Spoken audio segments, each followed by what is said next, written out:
السلام علیکم ورحمۃ اللہ۔ معزز سامعین، امید کرتا ہوں کہ آپ خیر و عافیت کے ساتھ ہوں گے، صحت اور سلامتی کے ساتھ۔ آج کی جو گفتگو ہے وہ آپ کی زندگی سے ایک بہت بڑی بوجھ کو ختم کرنے والی ہے۔ آپ اس گفتگو کو سنیں، یقین مانیں آپ کی زندگی میں آپ کے اوپر قرض کی جو بوجھ ہے وہ آپ سے ہٹ جائے گی، اور آپ اپنی زندگی میں اس قرض کی بوجھ سے جو پریشانی محسوس کر رہے ہیں وہ ہلکی ہو جائے گی، اور ایک حد تک اس میں کمی آ جائے گی۔ سب سے پہلے آپ نے یہ کام کرنا ہے، ظاہر ہے انسان ہے، زندگی میں انسان کے ساتھ لگی ہوئی ضروریات ہے، انسان اس ضروریات کو پورا کرنے کے لیے کبھی کبھار دوسروں سے قرض لیتا ہے۔ ظاہر ہے جب کسی سے ہم قرض لیتے ہیں تو سامنے والا بندہ جس سے ہم نے قرض لی ہے وہ ایک نہ ایک دن ہم سے مطالبہ کرتا ہے اپنے پیسوں کا۔ اس وقت ہم پھر پریشان ہو جاتے ہیں اور ادا کرنے میں ہمیں پریشانی کا سامنا ہوتا ہے۔ تو سب سے پہلے آپ نے یہ کام کرنا ہے کہ آج سے بلکہ آپ نے اپنی زندگی میں یہ معمول بنانا ہے کہ جب بھی آپ کسی سے قرض لیں اس کو اپنی ایک رجسٹر پر یا ایم ایس ورڈ پر جو ہے نا آپ اس کو لکھنا ہے، اور آپ نے یہ تعین کرنا ہے کہ مجھ پر کن کن لوگوں کا قرضہ ہے۔ ہوتا یہی ہے کہ ہم پر قرض ہوتا ہے اور ہم پر لوگوں کے قرضے ہوتے ہیں، لیکن ہمیں معلوم نہیں ہوتا کہ کس کا کتنا قرض ہے، کم ہے، زیادہ ہے، اور کس لیول کا قرض ہم نے اس سے لی ہے۔ یا بسا اوقات ہم اس غلط فہمی میں بیٹھے ہوتے ہیں کہ فلاں جو میں نے قرض لیا ہے وہ تو رشتہ دار ہے، وہ معاف کر دے گا، یا وہ چچا زاد بھائی ہے وہ معاف کر دے گا، یا وہ ماموں ہے وہ مانگے گا ہی نہیں۔ اسی طرح ہم بیٹھے رہتے ہیں، اور ہم پھر جب قرض خواہ جب ہم سے مطالبہ کرتا ہے تو ہم پریشانی کا شکار ہو جاتا ہے۔ تو کام یہ کرنا ہے کہ ایک آپ نے ان لوگوں کی نام کو اپنے ساتھ نوٹ کرنا ہے کہ جن کا آپ کے اوپر قرض ہے، اور یہ بھی نوٹ کرنا ہے کہ کتنا قرض ہے۔ تو اس کی وجہ سے آسانی یہ ہوگی کہ پھر آپ کو اندازہ لگ جائے گا کہ کن کن لوگوں کا مجھ پر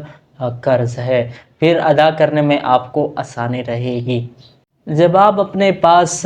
نوٹس میں ان کی نام لکھ رہے ہوں گے تو ظاہر ہے کہ وہ آپ کے سامنے ان کی نام آ جائیں گے ایک فہرست کی شکل میں۔ جب آپ کے سامنے ہوں گی تو آپ کوشش کریں کہ اپنی تنخواہ سے اگر آپ کاروبار کرتے ہیں تو کچھ نہ کچھ بچا کے ان کی بینک اکاؤنٹ میں یا ایزی پیسے کے اکاؤنٹ میں کچھ نہ کچھ ٹرانسفر کرتا رہے۔ ظاہر ہے ایک ساتھ اگر ادا کرو گے تو آپ کے اوپر بھی بوجھ ہوگا، ان کے اوپر بھی بوجھ ہوگا۔ ظاہر ہے کہ سامنے والا بندہ شروع میں ان باتوں کو ماننے سے انکار کرے گا، اور وہ چاہ رہا ہوگا کہ آپ مجھے ایک ساتھ پیسے دے، لیکن ان کو منوائے شروع میں ان کی باتیں برداشت کرنا پڑے گا۔ ظاہر ہے کہ جب ایک انسان سے آپ نے کچھ ادھار لی ہو تو جب واپسی کرو گے تو کچھ نہ کچھ باتیں سننی پڑے گی۔ تو آپ کو کوشش یہ کرنا ہے کہ آپ نے کچھ نہ کچھ رقم اپنی تنخواہ سے بچت کر کے اس کی اکاؤنٹ میں ٹرانسفر کرنا ہے، تاکہ جو ہے نا آپ سے یہ قرض کا بوجھ ہلکا ہو جائے۔ دوسرا کام اپنے زندگی میں یہ کرنا ہے کہ قرض کی بوجھ سے پھر آپ جو ہے نا آپ کی جان چھوٹ جائے گی، وہ آپ نے یہ کرنا ہے کہ جب تک آپ کے اوپر قرض ہے، آپ کے اوپر قرضے ہیں لوگوں کی، تو اپنی خواہشات کو، اپنی ضروریات کو محدود کرے، اور کوشش یہ کرے کہ بلا وجہ زندگی میں کسی سے قرض نہ لے۔ یہ ایک ایسی عادت ہے اگر آپ اس میں مبتلا ہوتے ہیں تو پھر آپ کے پاس ضروریات کے لیے پیسے ہونے کے باوجود بھی آپ پھر قرض لینے پر مجبور ہوں گے۔ تو کوشش کریں کہ حتی الامکان جہاں تک ہو سکے آپ جو ہے نا کسی سے قرض نہ لیں۔ آپ کی کوشش یہ ہو کہ کسی سے قرض نہ لیں۔ اور یہ آپ نے کیا کرنا ہے کہ دوسرا جو کام ہے وہ یہ ہے کہ اپنی ضروریات کو اس توڑ محدود رکھے، اور اپنے اوپر ایک پابندی لگائے کہ جب تک مجھ سے یہ قرضے جان نہیں چھوڑاتے، میں ان قرضوں کو ادا نہیں کرتا، تب تک اپنے آپ کے اوپر ایک کنٹرول رکھے، اور بلا وجہ ایسی کاموں کے لیے کسی سے قرض نہ لے کہ جو آپ کے اوپر پھر بوجھ بنی اور آپ کی قلبی سکون کو چھین لے اور آپ کے دماغ کے اوپر اس کا ایک بوجھ ہو۔ اور تیسرا کام آپ نے جو ہے نا کرنا ہے وہ یہ کرنا ہے کہ ظاہر ہے انسان اس زندگی میں ہر چیز میں اللہ رب العزت کا محتاج ہے، اور ساتھ ساتھ کیا کرنا ہے کہ اللہ رب العزت سے جو ہے نا مدد مانگنی ہے۔ جب آپ اللہ رب العزت سے مدد مانگیں گے تو اللہ رب العزت آپ کے اوپر احسان فرمائے گا، فضل فرمائے گا، اور آپ کے اوپر احسانات کی دروازے کھلیں گے، اور اللہ رب العزت کی جب فضل آپ کے ساتھ شامل ہوگی اور اللہ رب العزت کی مدد آپ کے ساتھ رہے گی تو ظاہر ہے کہ انسان کی زندگی میں پھر کامیابی کا سفر شروع ہوتا ہے۔ جب ایک بندے کے ساتھ اللہ کی مدد ہوتی ہے، اللہ کی نصرت ہوتی ہے، تو پھر انسان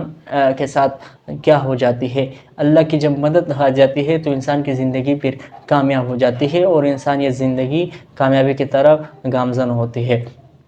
تو آپ نے یہ کوشش کرنا ہے کہ اللہ رب العزت سے بھی مانگتے رہیے نے، 5 وقت نمازوں کی پابندی ہو، ذکر و اذکار، اور رب کے سامنے اس پریشانیوں کو اور اپنی حاجات کو، اور جو آپ کے اوپر قرضے ہے اور آپ اس کی وجہ سے پریشان ہیں۔ ظاہر ہے کہ جب آپ کے اوپر کسی کا قرضہ ہوتا ہے، جب وہ مانگتا ہے اور آپ کے پاس نہیں ہوتا تو انسان کے لیے بہت پریشانی، بسا اوقات انسان بہت پریشان ہوتا ہے اس کی وجہ سے۔ اور کبھی کبھی قرض خواہ جو کس سے آپ نے قرض لی ہے وہ ایسی گفتگو کا، وہ ایسی نازیبہ الفاظ آپ کو کہہ دیتے ہیں کہ جس کی وجہ سے آپ کو بہت بڑی تکلیف محسوس ہوتی ہے۔ تو یہ بھی انسان کے لیے قلبی اور دماغی ایک پریشانی ہوتی ہے۔ تو ظاہر ہے پریشانی میں ہمیں اللہ سے مدد مانگنے کی بہت ضرورت ہوتی ہے۔ تو آپ اپنے رب کے سامنے گڑ گڑائے، روئے، اور اپنے رب کو منوائے کہ یا اللہ میرے اوپر جو قرضے ہے، جو حالات آئے ہوئے ہیں، آپ اس کو ختم کر دیں۔ جب آپ اللہ سے مدد مانگیں گے تو انشاءاللہ پھر اللہ کی مدد آپ کے ساتھ شامل ہو جائیں گی۔ اور کوشش کرنا ہے کہ جو اہم کام ہے وہ یہ ہے کہ آپ نے اپنی آج سے ایک بات اپنی زندگی میں یہ اصول بنانا ہے کہ جب بھی کسی سے قرض ہے اس کو اپنے پاس لکھ لیں۔ ہوتا یہی ہے کہ ہم بہت سارے لوگوں سے قرض لیتے ہیں، لیکن ہمارے اوپر ایک بوجھ بھی ہوتا ہے کہ لوگوں کی ہمارے اوپر قرض ہے، لیکن ادا کرنے میں ہمیں پریشانی بھی ہوتی ہے چونکہ ہمیں معلوم نہیں ہوتا۔ تو اس لیے آج سے یہ کام کرنا ہے کہ آپ نے نشاندہی ہی کرنا ہے کہ کن لوگوں کا مجھ پر قرض زیادہ ہے اور کن کا کم ہے، اور کن کو زیادہ پیسے جو ہے نا دینے ہیں اور کن کو کم پیسے دینا ہے۔ اور آپ اپنی زندگی کی سب سے جو رول ہے، طریقہ ہے، آپ اس حساب سے پھر باقی اندازہ رکھیں۔ معزز سامعین، امید کرتا ہوں کہ آج کی یہ ویڈیو آپ کو پسند آئی ہوگی۔ اسی طرح کی مزید اچھی گفتگو اور معلومات کے لیے ہمارے چینل کو اپنے ساتھ سبسکرائب کریں، اور مزید اسی طرح کی اچھی ویڈیوز کے لیے ہمارے ساتھ رہیے۔ اللہ حافظ، ملتے ہیں اگلے ویڈیو میں، تب تک کے لیے اللہ حافظ، خوش رہیے، آباد رہیے، السلام علیکم۔